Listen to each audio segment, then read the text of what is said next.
So alpha widowing is strictly a woman thing. Now I'll explain what guys do that's different and why it's different, but that's strictly something that women can become.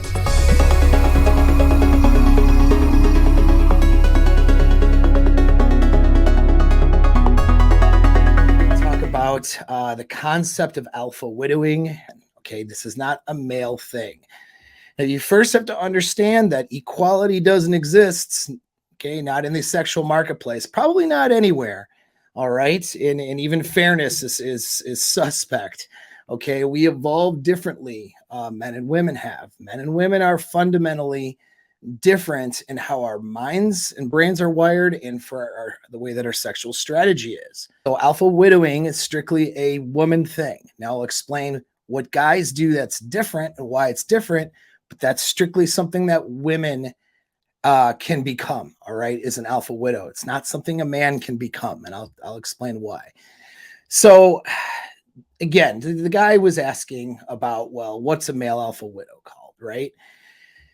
There is no such thing as a male alpha widow, okay? This is distinctly a female phenomenon, all right?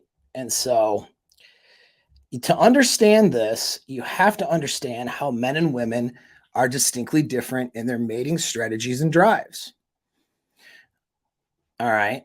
So, although there is no comprehensive theory of human mating, what we find are these two generalities. And that's that men can be described as patriarchal seed spreaders. All right. To just kind of paraphrase, meaning that they are driven to mate with a variety of women, regardless of the genetic quality of those women.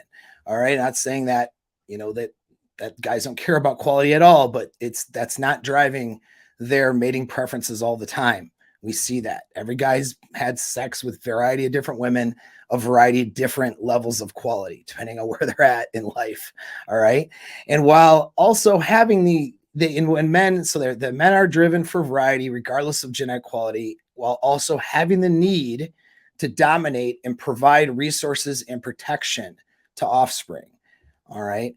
So whereas women, though, where women are different, women can be described as hypergamous, meaning that they're wanting to mate with the man of perceived best genetic quality while securing resources and protection for herself and those children.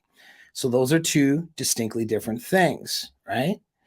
Now, to understand why alpha widows are distinctly a female thing and not a male thing, one has to understand how hypergamy works in the girl's mind and how it shows up psychologically and how it shows up in her relationships.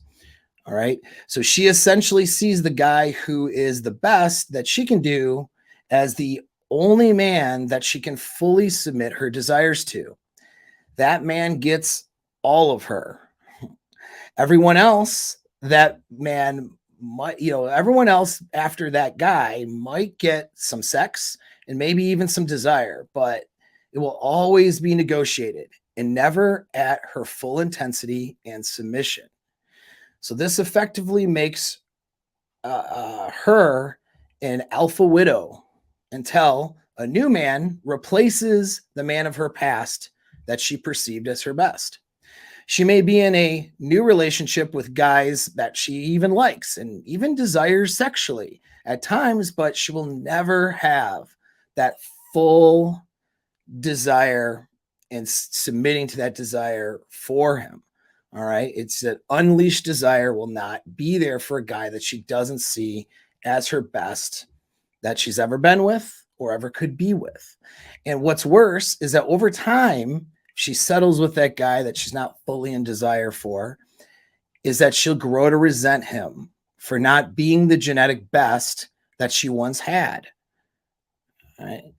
So Chris Rock had it right in his bit when he said the number one reason your woman is pissed the F off is because you ain't her first choice. Okay. That classic, hilarious comedy bit, that whole show, Chris Rock's awesome.